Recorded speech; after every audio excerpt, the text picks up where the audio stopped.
هندس الخلق نفسا جلال اليقين فجل المكارم للعارفين ضياء يشع بنور الهدى لزين العبادة والعابدين. السلام علیکم ورحمۃ اللہ وبرکاتہ. آثار وارث کربلا امام زین العابدین علیہ الصلوۃ والسلام کی تیسری نشست کے ساتھ آپ کے سامنے حاضر ہوں. اس سے پہلے ہم نے امام علیہ الصلوۃ والسلام کے صحیفہ سجادیہ کے بارے میں گفتگو کی ہے. اب چونکہ ہم چاہتے یہ ہیں کہ ان نشستوں میں امام علیہ الصلوۃ والسلام کی سیرت اور ان کی سنت کے حوالے سے جتنے آثار ہمارے پاس موجود ہیں ان کو جس حد تک ممکن ہوا ہمارے لیے ہم اس کو بیان کر سکیں. لہٰذا جب آپ اسٹڈی کرنے جاتے ہیں امام زین العابدین علیہ الصلوۃ والسلام کی زندگی کو اوراق تاریخ میں تو آپ دیکھتے ہیں کہ امام کی زندگی کے 2 چیپٹرز بڑے نمایاں ہیں اور اس سے پہلے کی چیزیں ایز اٹ از اویلیبل نہیں ہیں تاریخ میں اور اوراق تاریخ میں. آپ کا ایک نمایاں ترین کردار واقعہ کربلا یا اس کے بعد آتا ہوتا ہے. تاریخ میں اس کا تذکرہ ان ایام کا تو ملتا ہے مگر اس سے پہلے کے ایام اس قدر واضح نہیں ہیں اور اتنی ڈیٹیل میں موجود نہیں ہیں. لہٰذا ہم نے یہ دیکھا کہ تحریک کربلا چونکہ خود 2 فیزز پر مشتمل ہے. تحریک کربلا یا آپ کہہ لیجئے کہ تحریک کربلا کے 2 مرحلے ہیں. پہلا مرحلہ خون کا مرحلہ ہے اور دوسرا مرحلہ پیغام کا مرحلہ ہے. خون کا مرحلہ وہ ہے کہ جو ہم نے روز عاشور میدان کربلا میں امام حسین علیہ السلام اور ان کے اصحاب کو اپنی جان قربان کرتے ہوئے اور لقاء اللہ کے اور شوق شہادت میں آگے بڑھ چڑھ کر اپنی جان کے نذرانے پیش کرتے ہوئے ہم نے دیکھا ہے، وہ خون کا مرحلہ ہے. دوسرا مرحلہ اسی خون کے پیغام کا مرحلہ ہے، اسی خون کی ترویج اور اشاعت کا مرحلہ ہے، جس کے پھر آگے 2 مرحلے آتے ہیں امام زین العابدین علیہ السلام کی زندگی میں. اچھا، یہ جو خون ہے کربلا میں، اس کی اشاعت، اس کی ترویج اور اس کی پیغام رسانی اور اس کو دنیا تک پہنچانا اور اس کی بقا کا جو مرحلہ ہے یہ قیامت تک جاری و ساری رہے گا. لہٰذا ایک اس سے جو بات ہمیں خاص طور پہ سمجھنی ہے وہ یہ ہے کہ جو شخص بھی اس خون کی ترویج، اس کی اشاعت اور اس کی بقا کے لیے سرگرم عمل ہے، وہ در حقیقت تحریک کربلا کا ایک سپاہی ہے اور تحریک کربلا میں اپنا حصہ ادا کر رہا ہے. لہٰذا اسی تحریک کربلا کا دوسرا فیز یا دوسرا مرحلہ جو اس پیغام کے سلسلے میں تھا، جو خون کا پیغام تھا، اس میں امام زین العابدین علیہ السلام کی زندگی کے 2 ادوار ہیں. پہلا دور اسیری کا دور ہے جو آپ نے کربلا سے مختلف رستوں سے ہوتے ہوئے کوفہ اور پھر مختلف منازل سے ہوتے ہوئے دمشق اور شام میں رقم کیا، اور بلکہ اسی کا ایک حصہ ہے وہ دور بھی جب آپ مدینہ واپس جاتے ہیں. اور اس دوران میں آپ کی گفتگو، آپ کے خطابات، مختلف مواقع پہ آپ کو جو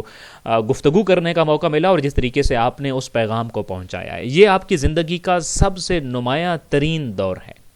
دوسرا دور مدینہ واپس پہنچنے کے بعد سے لے کر آپ کی شہادت تک کا دور ہے. یہ 2 ادوار ہیں جو اوراق تاریخ میں بہت واضح انداز میں امام زین العابدین علیہ السلام کی زندگی کے حوالے سے ملتے ہیں. ان پہ ہم ضرور روشنی ڈالیں گے، لیکن ہم چاہتے یہ ہیں کہ امام علیہ السلام کی اس سے پہلے کی زندگی جو ہے اس کے بارے میں کچھ نہ کچھ آثار سامنے لائے جائیں اور اکٹھے کیے جائیں اور وہ آپ کے سامنے پیش کیے جائیں. زمخشری نے اپنی کتاب میں ایک روایت نبی کریم صلی اللہ علیہ وآلہ وسلم سے نقل کی اور اسی سے ہم آج کی سیٹنگ کا باقاعدہ آغاز سمجھیے یہ ہے کہ جس میں نبی کریم صلی اللہ علیہ وآلہ وسلم نے فرمایا کہ للہ من عبادہ خیارتان، یعنی اللہ almighty has 2 choices amongst his creatures یا amongst human beings. انسانوں میں سے اللہ نے 2 سلیکشنز کی ہیں، 2 چوائسز اڈاپٹ کی ہیں، دو آپ کہہ لیجئے اختیارات کیے ہیں اور 2 چیزوں کو اختیار کیا ہے. فخیرتہ من العرب قریش، اہل عرب میں سے قریش کو انتخاب فرمایا، ومن العجم فارس، اور غیر عرب میں سے فارس اور ایرانی انتخاب اللہ کا انتخاب ہے. 2 انتخابات ہیں اللہ کی ذات کے، نبی کریم صلی اللہ علیہ وآلہ وسلم کی روایت ہے. جیسے میں نے آپ سے کہا کہ اللہ کی 2 سلیکشنز ہیں، 2 چوائسز ہیں جن کو اللہ باقی سب لوگوں کی نسبت زیادہ پسند کرتا ہے. اسی وجہ سے ہم دیکھتے ہیں کہ امام علی ابن ابی طالب علیہ الصلوۃ والسلام کے شاگرد جن کا نام ابو الاسود دوئلی ہے، جو اپنے زمانے کے بہت بڑے شاعر تھے، بلکہ آپ یہ بھی جانتے ہوں گے کہ قرآن مجید میں اعراب گزاری کا کام، یہ جو قرآن میں اور آپ پڑھتے ہیں، جس کو پڑھنے کے لیے مجھے اور آپ کو اعراب چاہیے ہوتا ہے، اہل عرب کو اس زمانے میں اعراب نہیں چاہیے ہوتا تھا، یہاں تک کہ ان کو نقطے بھی نہیں چاہیے ہوتے تھے، یہ نقطے بھی بعد میں لگے ہیں۔ اس قرآن مجید کو جو اعراب والا قرآن ہم پڑھتے ہیں، اس قرآن پہ اعراب گزاری کا کام، اعراب لگانے کا کام ابو الاسود دوئلی نے کیا، جو شاگرد امام علی ہیں اور خود امیر المومنین علی ابن ابی طالب علیہ السلام کی ہدایت اور حکم پر انہوں نے قرآن کا اعراب لگایا۔ تو اب آپ اندازہ آپ کو ہوا ہوگا کہ کتنے بڑے درجے کے شاعر ہوں گے وہ۔ تو ان کا ایک شعر ہے جو انہوں نے امام زین العابدین علیہ السلام کے بارے میں کہا ہے، اور آپ کے چونکہ آج ہم انشاءاللہ تعالی امام زین العابدین کی زندگی کی دو چیزوں کو بیان کر رہے ہیں۔ ایک وہ چیز کہ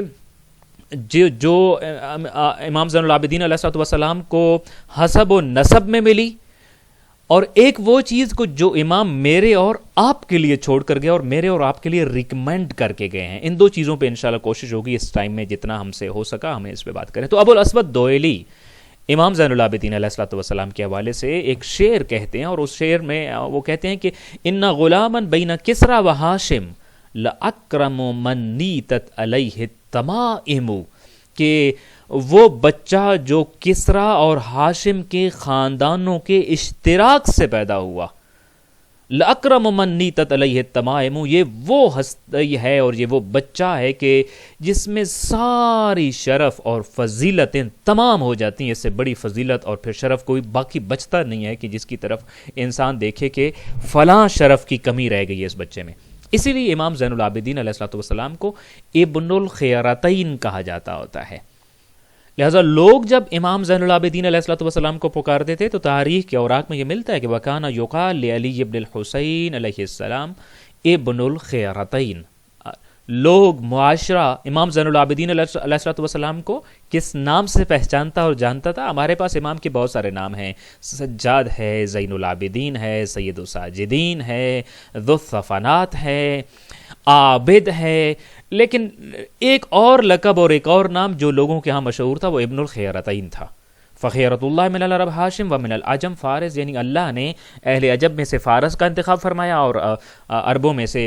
ہاشم کا انتخاب فرمایا ہے، تو ان دونوں خاندانوں کا فرزند علی زین العابدین علیہ السلام ابن الخیرتین کہلاتا تھا، اور لوگ کہتے تھے۔ اچھا، صرف لوگوں پر ہی منحصر کیا ہے؟ امام زین العابدین علیہ السلام خود فرمایا کرتے تھے، اور اس کو بھی علامہ مجلسی نے زمخشری سے نقل کرتے کہا ہے کہ وَكَانَ يَقُولُ علی ابن الحسین انا ابن الخیرتین، کہ امام زین العابدین علیہ السلام خود فرمایا کرتے تھے کہ انا ابن الخیرتین۔ غالباً شاید یہ الفاظ امام علیہ السلام کے کوفہ یا شام کے کسی خطبے میں بھی ملتے ہیں۔ ہاشم معروف حسنی نے یہ لکھا ہے کہ امام حسین علیہ السلام اپنے بیٹے امام زین العابدین علیہ السلام کو جب خطاب کرتے تھے تو اکثر و بیشتر امام حسین علیہ السلام بھی اسی جملے اور اسی کلمے سے خطاب فرماتے تھے، وَكَانَ يَقُولُ لَهُ الْحُسَيْنُ أَنْتَ ابن الخیرتین۔ امام حسین علیہ السلام کی بھی ان کو مخاطب کرتے ہوئے، ان کو بلاتے ہوئے، ان کو خطاب کرتے ہوئے کہتے ہوتے تھے انت ابن الخیرتین، یعنی آپ دو بہترین اللہ کی سلیکشنز کے فرزند ہیں۔ آج کی سیٹنگ میں ہم یہی ڈسکس کرنا چاہتے ہیں کہ امام کو کیا ملا اور آپ کیا چھوڑ کر گئے۔ تو آپ کو ابن الخیرتین کی وہ حسب و نسب کی فضیلت ہے جو آپ کو ملی، اور اس کا بیک گراؤنڈ کیا ہے کہ خلافت ثانیہ میں جب مختلف فتوحات ہو رہی تھیں تو ایک فتح سے خلیفہ کے سامنے جب ایران فتح ہوتا ہے تو ایران سے مختلف کنیزیں لائی جاتی ہیں، اور ایک کنیز لائی جاتی ہے جس نے خلیفہ کو دیکھا اور تو اس نے اپنا منہ ڈھانپ لیا، اور پھر وہ گلہ اور شکوہ والے الفاظ کہنے لگی کہ الزمانہ کیسے بدل گیا، ایام کیسے بدل گئے۔ تو حضرت عمر اس کے پاس جب پہنچے تو چونکہ وہ فارسی زبان نہیں جانتے تھے تو انہوں نے دیکھا کہ یہ عورت کچھ کہہ رہی ہے، تو ان سے کہنے لگے اتشتمونی ہذہ، کیا تم اس حالت میں اب بھی ہمیں برا بھلا کہہ رہی ہو؟ تو امیر المومنین پاس کھڑے تھے، انہوں نے سنا کہ خلیفہ نے یہ سمجھ لیا ہے تو انہوں نے فوراً کہا کہ نہیں، یہ فارسی زبان بول رہی ہے اور فارسی زبان میں جو کچھ بول رہی ہے اس کا مطلب ہمیں برا بھلا کہنا نہیں ہے، بلکہ یہ ایام زمانہ سے شکوہ کر رہی ہیں۔ شیخ مفید یہ لکھتے ہیں کہ پھر خلیفہ نے ان کو بیچنا چاہا تو امیر المومنین علی ابن ابی طالب علیہ السلام نے ایک مرتبہ پھر ایک مسئلہ پیش کیا کہ دیکھو، بادشاہوں کی بیٹیاں جب کنیز بنا لی جاتی ہیں تو ان کو بیچا نہیں جاتا، خواہ وہ کافر ہی کیوں نہ ہو، لہٰذا اس کا سلوشن یہ ہوتا ہے اور حل یہ ہوتا ہے کہ ان کو پیشکش کی جاتی ہے کہ یہ اپنے لیے کس شخص کا انتخاب کرتی ہیں، پھر جس شخص کا یہ انتخاب کریں اسی سے ان کی تزویج اور نکاح کر دیا جاتا ہے۔ اب چونکہ یہ جس شخص کی تزویج میں جائیں گی تو اس شخص کی تزویج میں دینے کی وجہ سے اس شخص کو جو بیت المال سے پیسہ ملتا ہے، ہدیہ ملتا ہے، روزینہ ملتا ہے، پھر ان کی کنیز کی قیمت اس روزینہ سے نکال لی جائے گی اور اس ہدیہ سے نکال لی جائے گی۔ لہٰذا یہ جو ایران سے قیدی ہو کر ایک روایت کے مطابق 3 بیویاں آئی ہیں جو اس وقت کے بادشاہ یزدجرد کی بیٹیاں تھیں، کسریٰ کی بیٹیاں تھیں اور کنیز بنا لی گئی ہیں اور مدینہ میں آ گئی ہوئی ہیں، تو اب جب امیر المومنین کی یہ بات خلیفہ سے ہوئی تو ان کو اختیار دے دیا گیا کہ آپ اپنے لیے کس کا انتخاب کرتی ہیں۔ فاختارت الحسین، تو ایک بی بی ہیں جنہوں نے امام حسین علیہ السلام کا انتخاب کیا اور یہ یزدجرد کی بیٹی ہیں۔ فتزوجہا، تو امیر المومنین علی ابن ابی طالب علیہ السلام نے امام حسین علیہ السلام کے ساتھ ان کی تزویج کر دی۔ لیکن بڑی خوبصورت بات یہ ہے کہ امام علیہ السلام نے جب ان کا عقد امام حسین علیہ السلام سے کیا تو 2 باتوں کی تلقین اور وصیت اور نصیحت کی امام حسین علیہ السلام کو ان بی بی کے حوالے سے۔ ایک تو اس موقع پہ ان کا نام شہربانو رکھا گیا، اور پھر امام حسین علیہ السلام کو یہ تلقین کی گئی کہ وَأَمَرَهُ أَمِيرُ الْمُؤْمِنِينَ بِحِفْظِهَا وَالْإِحْسَانِ عَلَيْهَا، امام حسین علیہ السلام کو 2 باتوں کی کہ یہ اس وقت 2 باتوں کی سب سے زیادہ محتاج ہیں۔ ایک تو یہ کہ ان کا تحفظ یقینی بنائیں، یہ اپنے آپ کو محفوظ سمجھیں مسلمانوں کے یہاں پر۔ دوسرا یہ کہ ان کے ساتھ احسان کا اور نیکی کا رویہ اختیار فرمائیں۔ اور پھر امام حسین علیہ السلام کو مخاطب کر کے فرمایا کہ یا ابا عبداللہ لتلدن لک منہا خیر اہل الارض، یہ جو کنیزی میں آئی ہے نا، جو آپ کی زوجیت میں دے دی گئی ہیں، چونکہ اس زمانے میں لوگ کنیز کے ساتھ عقد کرنا اپنے لیے زیادہ عزت والی بات نہیں سمجھتے تھے، لہٰذا اوائڈ کرتے تھے۔ عمومی طور پر وہ لوگ جو صاحب عزت و شرف ہوتے تھے وہ اس چیز سے اپنے آپ کو بچاتے اور اوائڈ کرتے تھے، مگر امام حسین علیہ السلام نے ایک ایسی خاتون سے عقد کیا جو کنیز بنا کر لائی گئی ہیں، اور امیر المومنین نے ان کو خوشخبری یہ دے رہے ہیں کہ یا ابا عبداللہ لتلدن لک منہا خیر اہل الارض، کہ اے ابا عبداللہ الحسین، اللہ آپ کو ان سے ایک ایسا فرزند عطا کرے گا جو خیر اہل الارض ہوگا، کہ جس جیسا اس پوری دھرتی اور زمین اور کرۂ ارض پر اور کوئی نہیں ہوگا۔ یہ چھوٹے سے الفاظ نہیں ہیں جو امام زین العابدین علیہ السلام کی فضیلت کو بیان کرتے ہیں، اور یہ کوئی ایسا عام انسان گفتگو نہیں کر رہا کہ جو اپنی گفتگو میں مبالغہ آرائی سے کام لیتا ہو۔ میں ایک چھوٹی سی بات اگر آپ کے سامنے عرض کرتا چلوں، یہ حقیقت تھی اور حقیقت ہے کہ خیر اہل الارض، پوری زمین اور کرۂ ارض پر بہترین ہستی کے طور پر امام زین العابدین علیہ السلام کا تعارف کرایا ہے امام حسین علیہ السلام کے سامنے۔ اور کیوں نہ ہوتا، اس چیز کا ثبوت اگر کوئی مانگنا چاہے تو نبی کریم صلی اللہ علیہ وآلہ وسلم کی وہ حدیث، جس کو بعد میں انشاءاللہ تعالی ہم امام کی عبادتوں کے عنوان سے پیش کریں گے، کہ جب قیامت کے دن ایک منادی ندا دے گا کہ این سید الساجدین یا این زین العابدین، تو نبی کریم صلی اللہ علیہ وآلہ وسلم فرماتے ہیں کہ انبیاء بیٹھے رہ جائیں گے، اوصیاء اور اولیاء بیٹھے رہ جائیں گے، پھر میرا بیٹا علی ابن الحسین کھڑا ہوگا اور پھر کہائے گا کہ انا زین العابدین، میں ہوں زین العابدین۔ یہ اہل الارض میں سے یہ فضیلت وہ ہے جو تنہا امام زین العابدین علیہ السلام کے حصے میں آتی ہے اور کسی اور فرد بشر کے حصے میں نہیں آتی ہے۔ لہٰذا امام حسین علیہ السلام کے ساتھ تزویج ہوتی ہے بی بی کی، اور پھر امام حسین کے ہاں ایک سب سے پہلے جن بیٹے کی ولادت ہوتی ہے ان کا نام علی رکھا جاتا ہے، اور انہی کو ہی ہم علی امام زین العابدین علیہ السلام کے عنوان سے جانتے ہیں۔ یہ بات آپ کے پیش خاطر رہے کہ یہ بعض روایات کے مطابق یہ 3 بہنیں تھیں جو بادشاہ وقت کی بیٹیاں تھیں اور ان کو قیدی بنا کر لایا گیا۔ ایک کی تزویج امام حسین علیہ السلام سے ہوئی، جبکہ دوسری کی جو تزویج تھی وہ عبداللہ ابن عمر سے ہوئی، اور جن سے سالم ابن عبداللہ پیدا ہوئے، اور تیسری جو بہن تھی ان میں سے، ان کا عقد محمد ابن ابی بکر سے ہوا، اور جن سے قاسم ابن محمد پیدا ہوئے، جو مشہور تابعی بھی ہیں اور جو خود امام زین العابدین علیہ الصلوۃ والسلام کے شاگرد بھی تھے اور آپ کے اصحاب میں سے بھی تھے، اور جن کا ایک بڑا مشہور لقب الفقیہ ہے، جو اہل سنت ایون اہل تشیع ہر ایک مکتب والوں کے ہاں ایک بہت بڑا مقام رکھتے ہوتے ہیں۔ امام زین العابدین علیہ الصلوۃ والسلام کی جب ولادت ہوئی جناب شہربانو کے بطن سے اور امام حسین علیہ الصلوۃ والسلام کے گھر میں، تو آپ کی والدہ ایام ولادت ہی میں اس دنیا سے رحلت کر گئی اور ان کی وفات ہو گئی ہے۔ انہی دنوں میں محمد ابن ابی بکر کی شہادت ہوئی تھی مصر میں، تو امام حسین علیہ الصلوۃ والسلام نے محمد ابن ابی بکر کی بیوہ سے، یعنی امام سجاد علیہ الصلوۃ والسلام کی خالہ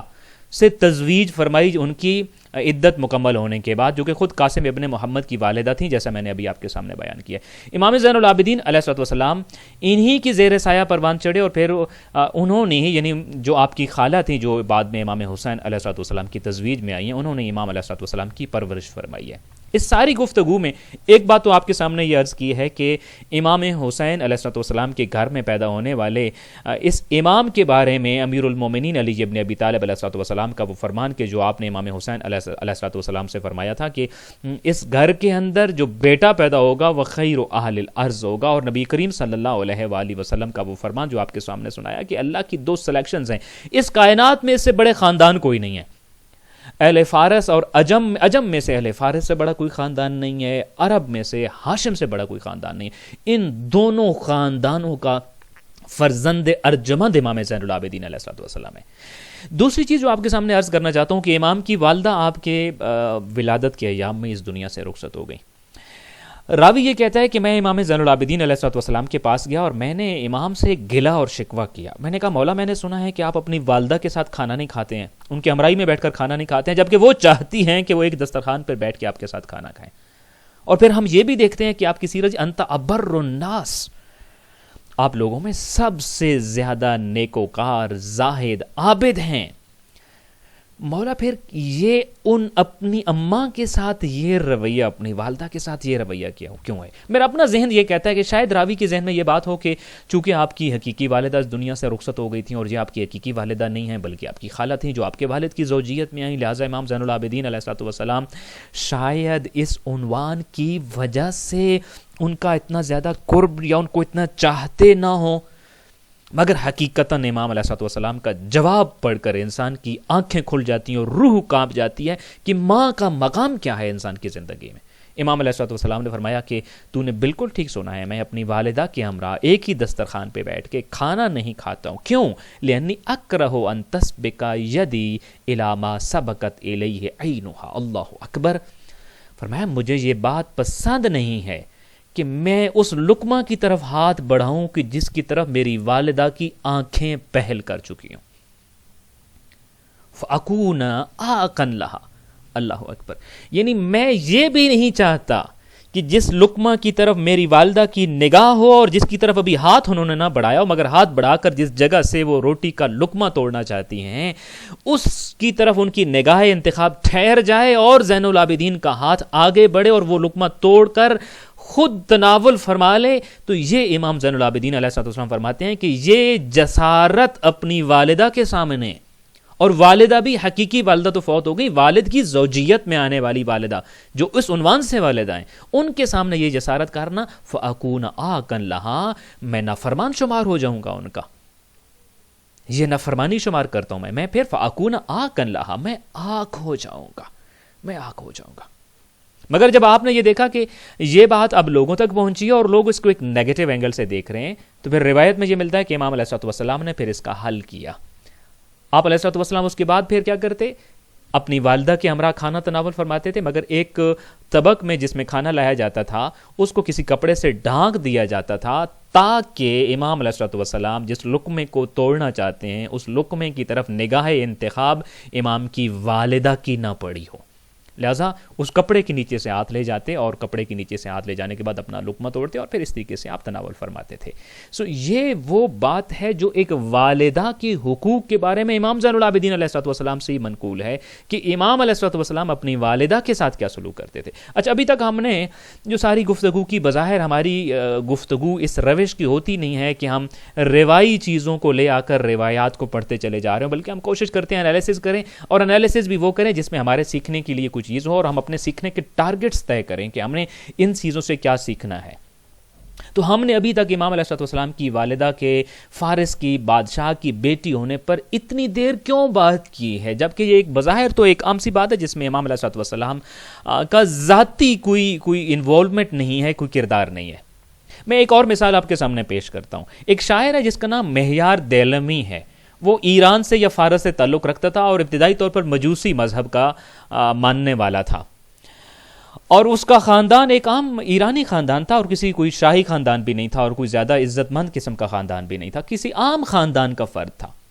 پھر اپنے استاد سید رضی، یعنی جو نہج البلاغہ کے جامع ہیں، ان کے ہاتھ پر وہ اس شاعر نے یعنی مہیار دیلمی نے اسلام قبول کیا اور پھر زہر اسلام کی غلامی میں آ گئے. اب میں نے آپ کے سامنے دو چیزیں عرض کی ہیں کہ ابتدائی طور پر مجوسی مذہب ہے، ایران سے تعلق ہے، کوئی بڑا خاندان نہیں ہے، اور پھر بعد میں اسلام قبول کیا اور سید رضی کے ہاتھوں پہ قبول کیا، اور سید رضی کے شاگردوں میں سے تھے، اور بڑی علمی ابحاث بھی اور ادبی ابحاث بھی ہیں جو شیخ رضی کے ساتھ ان کی ہوئی ہیں اور جن کو نقل کیا گیا ہوا ہے. اس کے باوجود یہ شاعر اپنی دو خصوصیتوں پر ناز کرتے تھے اور اپنی شعر و شاعری بیان کرتے ہوتے تھے. وہ کہتے تھے کہ میں خاندانی حیثیت سے فارسی و نسل ہوں اور دینی حیثیت سے حضرت محمد مصطفیٰ صلی اللہ علیہ وآلہ وسلم کے دین کا پیروکار ہوں. جامعہ مصریہ کے ایک پروفیسر ہیں استاد محمد کامل حسین. انہوں نے ایک مضمون لکھا امام زین العابدین علیہ الصلوۃ والسلام اور صحیفہ سجادیہ کے حوالے سے، جس کا اردو ترجمہ امام زین العابدین کی دعاؤں کے بارے میں میرے تاثرات کے عنوان سے ہوا ہے، اور جو جامعۃ الکوثر سے چھپے ہوئے صحیفہ کاملہ کے مقدمے میں بھی بیان کی گئی ہیں، اور جن کو علامہ علی نقی نے عظمت صحیفہ سجادیہ یا صحیفہ سجادیہ کی عظمت کے عنوان سے جو لکھنؤ سے کتابچہ شائع کی تھا، اس میں بھی اس مضمون کو انہوں نے شائع کیا ہے. وہاں استاد محمد کامل حسین مہیار دیلمی کو اس کے اس افتخار کو بیان کرتے ہیں کہ مہیار دیلمی فارس سے تعلق رکھتا تھا، بعد میں مسلمان ہوا تھا، ابتدائی طور پہ مجوسی تھا، کوئی بڑا خاندان نہیں تھا، مگر ساری زندگی اپنی شعر و شاعری میں جب اپنی ذات کے اوپر شعر کہے ہیں تو اس چیز پر افتخار کرتا تھا کہ میں خاندانی حیثیت سے فارسی و نسل ہوں اور دینی حیثیت سے محمد مصطفیٰ صلی اللہ علیہ وآلہ وسلم کے دین کا پیروکار اور ان کا غلام ہوں. لہٰذا استاد محمد کامل حسین ان کے ان الفاظ کو نقل کرنے کے بعد کہتے ہیں کہ میں کیا کہوں اس ہستی کے بارے میں کہ جس کا دادا خود مسلمانوں کا رسول ہو اور نانا خود ملک فارس کا بادشاہ کسرا ہو. وہ کون زبان ہو سکتی ہے جو اس بزرگوار کی عزت و بزرگی کی حد کو بیان کر سکے. عام انسان جب نبی کریم صلی اللہ علیہ وآلہ وسلم کی اس حدیث کو اپنے حق میں کوٹ کر کر اپنی زندگی میں اپنے بارے میں افتخارات بیان کرتا ہے، تو پھر استاد محمد کامل حسین لکھتے ہیں کہ ان کے عظیم اخلاق پر، امام زین العابدین علیہ الصلوۃ والسلام کے عظیم اخلاق پر خلق کی انتہا ہے. اس سے بڑا اخلاق دنیا میں امکان نہیں رکھتا ہے، اس سے بڑی خاندانی شرافت دنیا میں امکان نہیں رکھتی ہے کہ ابن الخیرتین جو بن جائے. اور بڑے خوبصورت الفاظ آخر میں انہوں نے لکھا. وہ کہتے ہیں کہ اگر زبان میرا ساتھ دے اور میں ایسے الفاظ چن سکوں، ڈھونڈ سکوں اور مجھے وہ الفاظ مل جائیں تو میں جن سے اپنا مطلب ادا کر سکوں، تو میں صرف یہ کہوں گا، اور یہ بھی سب سے کم اور چھوٹی سی تعریف ہے کہ جو امام سجاد اور اہل بیت رسول کے بارے میں کی جا سکتی ہے، کہ جہاں خاندان کی شرافتوں کی انتہا ہوتی ہے وہاں امام زین العابدین علی ابن الحسین کی عظمتوں کا آغاز ہوتا ہے. امام علیہ الصلوۃ والسلام کے حوالے سے ایک بات جو ہمیں ذہن میں رکھنی ہے کہ امام حسین علیہ الصلوۃ والسلام ابن الخیرتین تھے. یہ وہ بات جو آپ کو انہیرٹ آپ نے کی اور آپ کو خاندانی ورثے میں ملی اور آپ کو حسب اور نسب میں ملی ہے، آپ نے انہیرٹ کیا ہے اس کو. دوسری وہ بات جو آپ یعنی یہ آپ کو ملی، دوسری وہ بات ہے جو آپ لوگوں کو دینا چاہتے تھے. امام علیہ الصلوۃ والسلام کی ساری زندگی کا اگر ہم خلاصہ کرنا چاہیں تو میں چند ایک واقعات جو خاص طور پر آج کے اس لیکچر میں سیکھنے کے لیے ہم جاننا چاہتے ہیں، وہ یہ ہے کہ امام علیہ الصلوۃ والسلام کے بارے میں تمام افراد کا، سیرت نگاروں کا اور اس زمانے کی ہستیوں کا جن کے ساتھ امام علیہ الصلوۃ والسلام اپنی زندگی بسر کر رہے تھے، اس چیز پر اتفاق ہے کہ امام علیہ الصلوۃ والسلام عام لوگوں کی طرح سیلف سینٹرڈ نہیں تھے۔ عمومی طور پر ہم کیا کرتے ہوتے ہیں، کوئی بھی کام کرنا چاہ رہے ہوتے ہیں نا، تو ہم سیلف سینٹرڈ یعنی سب سے پہلے اپنی ذات کو دیکھتے ہیں۔ کسی بھی کام کو کرنے کے لیے ہمارے پاس پہلا محرک یہ ہوتا ہے، پہلا سوال ہی یہ ہوتا ہے کہ یہ کام بھلا میں کس لیے کروں گا اور اس میں میرا فائدہ کیا ہوگا، اور وغیرہ وغیرہ اس طرح کے سوالات ہم کرتے ہیں۔ جبکہ امام کی زندگی، امام زین العابدین علی ابن الحسین علیہ الصلوۃ والسلام کی زندگی پکار کر کہتی ہے کہ صرف اپنی ذات ہی کا نہ سوچو، بلکہ اپنے فائدے سے بلند ہو جاؤ، ماورا ہو جاؤ اس سوچ سے، اور لوگوں کا فائدہ سوچو، لوگوں کو فائدہ پہنچا کر سیرت امام زین العابدین علی ابن الحسین کا احیاء کرنا ہے مجھے اور عام کو، سنت امام کو عام کرنا ہے۔ اور یہ کیا ہی بات ہے کہ ہم اس پیغام کو عزاداری کربلا اور عزاداری امام حسین کی نیاز میں اس پیغام کو شامل کریں۔ آپ اپنے لیے زندہ نہیں ہیں، لوگوں کے لیے زندہ ہیں۔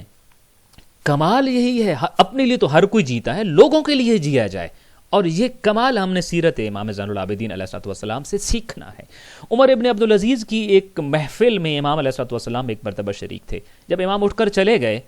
تو خلیفہ عمر ابن عبدالعزیز نے حاضرین سے ایک سوال کیا کہ من اشرف الناس، کہ لوگوں میں سے سب سے زیادہ صاحب حیثیت اور صاحب مقام اور مرتبہ کے حساب سے سب سے بلند مرتبے کا حامل کون ہے؟ تو لوگوں نے کہا کہ آپ خلیفہ وقت ہیں، آپ سے زیادہ صاحب عزت اور صاحب شرف کون ہو سکتا ہے اس معاشرے میں؟ تو عمر ابن عبدالعزیز نے کہا کلا فإن اشرف الناس هذا القائم من عندي آنفا، کہنے لگے لوگوں، وہ جو میری محفل سے بھی اٹھ کر گئے ہیں ان کو دیکھا ہے نا تم نے؟ خدا کی قسم میں نہیں صاحب شرف، بلکہ سب سے زیادہ صاحب عزت وہ ہے جو ابھی یہاں سے اٹھ کر گئے ہیں، سب سے زیادہ عزت ان کی ہے۔ اور پھر عمر ابن عبدالعزیز نے امام علیہ الصلوۃ والسلام کے مقام اور مرتبہ اور عزت اور شرف عام لوگوں سے زیادہ ہونے کی وجہ بھی بتائی، اور ان کا ایک ذاتی کردار کی ایک خوبی کو قرار دیا جو سب خوبیوں کی ماں ہے۔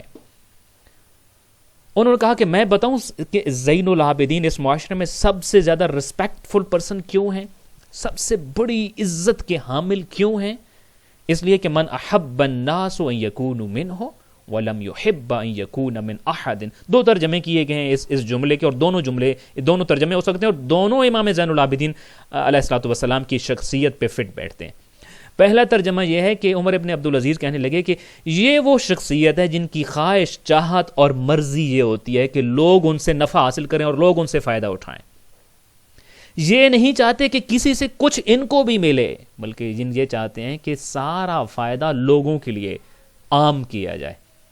یہ ان کی چاہت اور مرضی، یہ لوگ ان سے نفع حاصل کریں۔ ان کی خواہش یہ نہیں ہوتی، چاہت یہ نہیں ہوتی کہ کسی سے میں بھی کوئی فائدہ حاصل کر لوں۔ عمومی طور پہ آپ یہ دیکھیے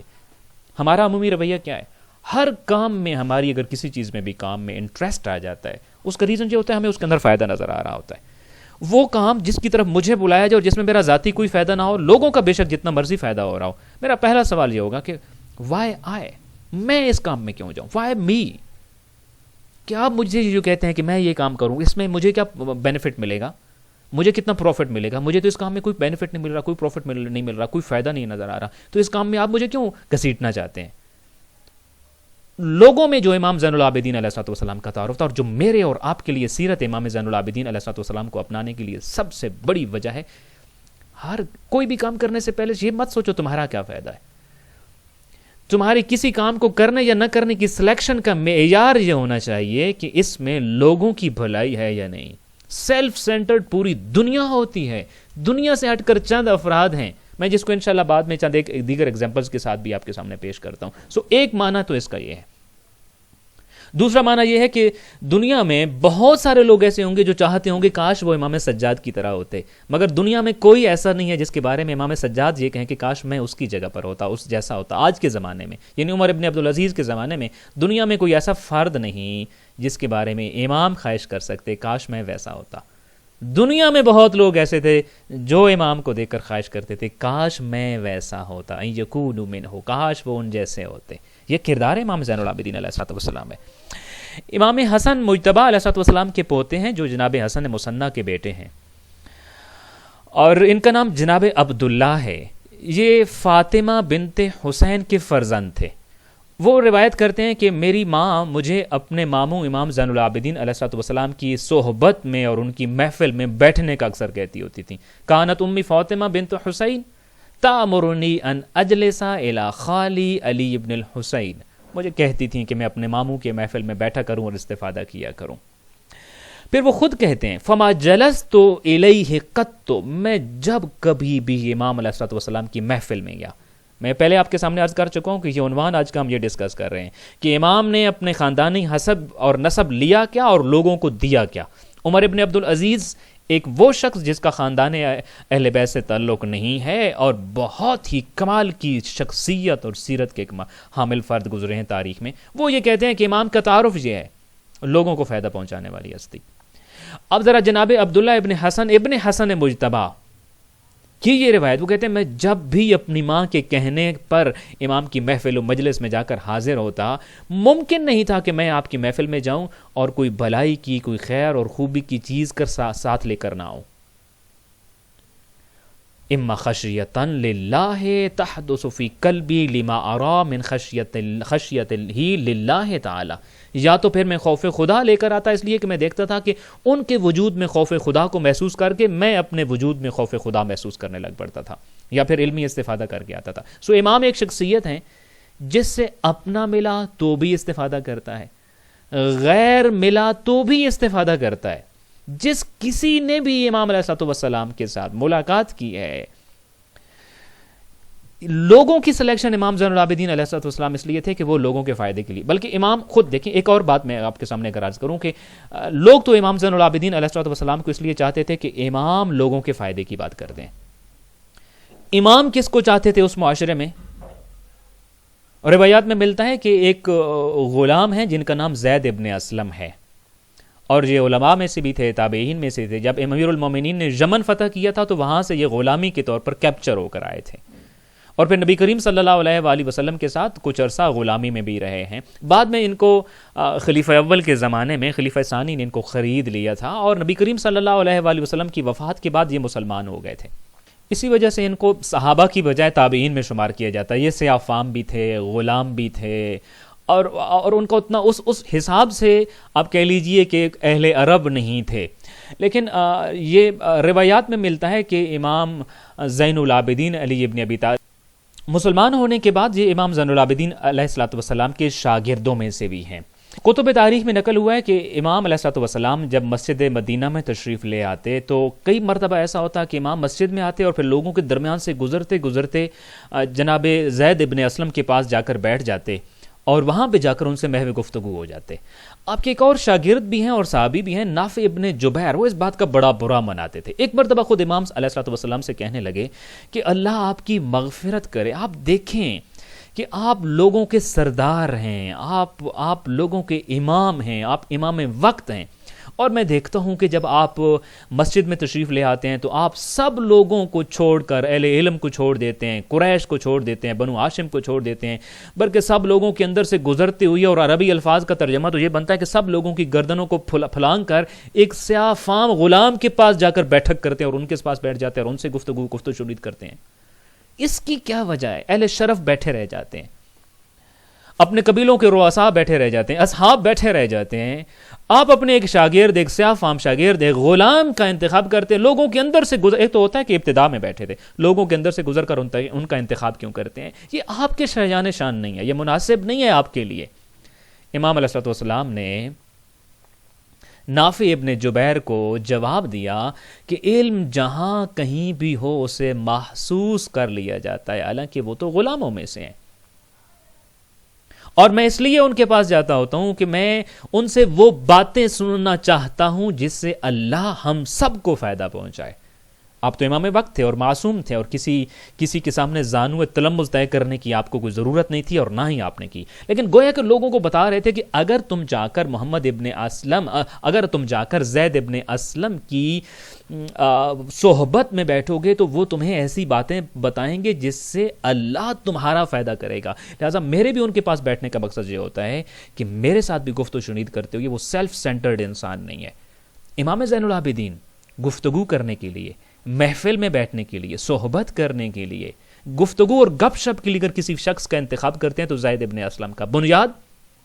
چونکہ وہ ہمیشہ لوگوں کے فائدے کے بارے میں سوچنے والا شخص ہے،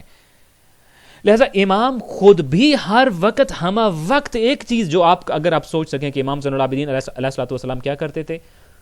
ہر وقت آپ وہ اس کام کی تگ و دے میں ہوتے تھے جس سے لوگوں کو فائدہ پہنچایا جا سکے۔ تمام ائمہ کی روش یہی تھی، خاص کر امام زین العابدین علیہ السلام، لہٰذا آپ کو وہ لوگ بڑے اچھے لگتے تھے جو لوگوں کے استفادے کے لیے ہمہ وقت موجود ہوتے تھے اور لوگوں کو فائدہ پہنچانے کی تگ و دے اور کوشش میں لگے رہتے تھے، ان میں سے ایک زید ابن اسلم ہے۔ لہٰذا امام علیہ السلام کی سلیکشن کسی کے پاس کچھ دیر بیٹھنے کے معاملے میں بھی اسی بنیاد پر ہے کہ وہ لوگوں کو اپنی ذات سے فائدہ کتنا پہنچاتا ہے، جو میرے اور آپ کے لیے پیغام ہے۔ آثار وارث کربلا یہ ہے، اپنی ذات کو وقف کر دو لوگوں کے لیے، اپنی ذات سے اپنے آپ کو بلند کر لو، اس سے بڑی سوچ سوچو، اور بڑی سوچ یہ ہے، عظمت اور رفعت اس بات میں ہے، وہ کام کرو جس میں لوگوں کی بھلائی ہے، اور ہر اس کام سے اپنے آپ کو روک لو جس میں تمہارا تو فائدہ ہو مگر لوگوں کا نقصان ہو رہا ہو۔ یہ ساری باتیں سب سے پہلے میرے لیے، اور پھر میں اپنے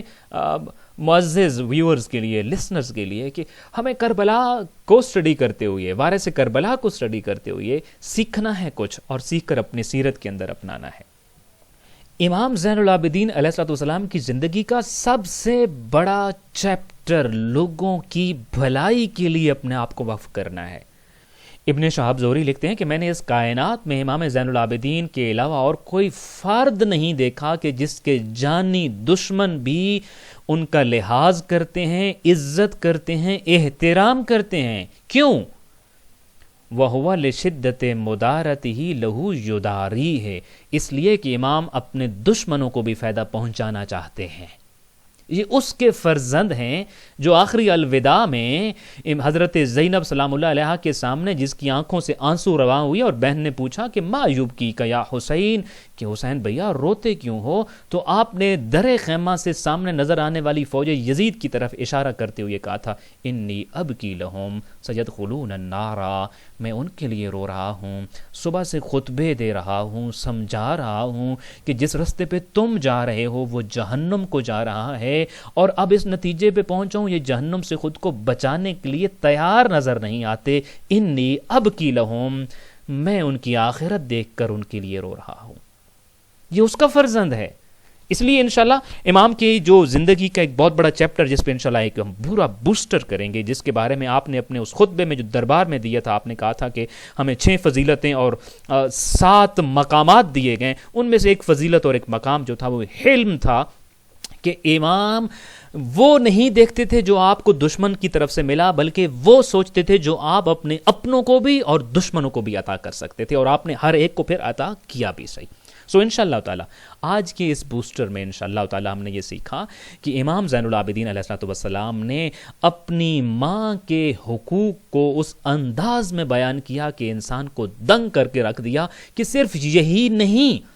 کہ تم کسی فیصلے میں اپنی ماں کے فیصلے پر پہل نہ کرو، بلکہ ماں کی نگاہوں میں سلیکٹ ہو جانے والے کھانے کے لقمے کی طرف بھی اگر آپ کا ہاتھ بڑھتا ہے اور آپ سبقت کر جاتے ہیں تو شاید یہ بھی نافرمانی ہو۔ امام زین العابدین علیہ السلام کی نظر میں ماں کی شان یہ ہے۔ اور دوسری سب سے بڑی بات یہ ہے، آپ نے فرمایا مجھے ابن الخیارتین کا اعزاز ملا، مگر جو لوگوں میں چھوڑ کے جانا چاہتا ہوں وہ یہ ہے کہ جب امام دنیا سے رخصت ہوں تو یہی ندا ہے ہر طرف سے کہ امام نے اپنے آپ کو وقف کیے رکھا معاشرے کی خدمت کے لیے۔ تو آئیے آج کے دن اپنے ہاتھوں کو دعا کے لیے بلند کرتے ہیں اور اپنے دل میں یہ فیصلہ اور طے کر لیتے ہیں کہ انشاءاللہ تعالی عظیم بننے کے لیے،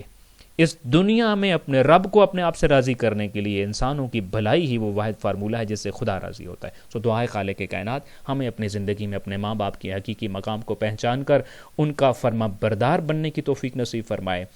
اور یہ فرما برداری ہر دو حوالے سے، جن کے والدین اس دنیا سے رخصت ہو گئے ان کے لیے بھی فرما برداری کی اصول باقی ہیں، اور جن کی اس دنیا میں زندہ ہیں ان کے لیے بھی فرما برداری ہے. سو جن کے والدین اس دنیا سے چلے گئے ان کی اولادوں کو بھی، اور جن کے حیات ہیں ان کی اولادوں کو بھی اپنے والدین کا مطیع اور فرما بردار بنائے، اور ہمیں دنیا میں ہمیشہ اپنے وجود سے دوسروں کے لیے فائدہ پہنچانے کی توفیق نصیب فرمائے. والسلام علیکم ورحمۃ اللہ وبرکاتہ.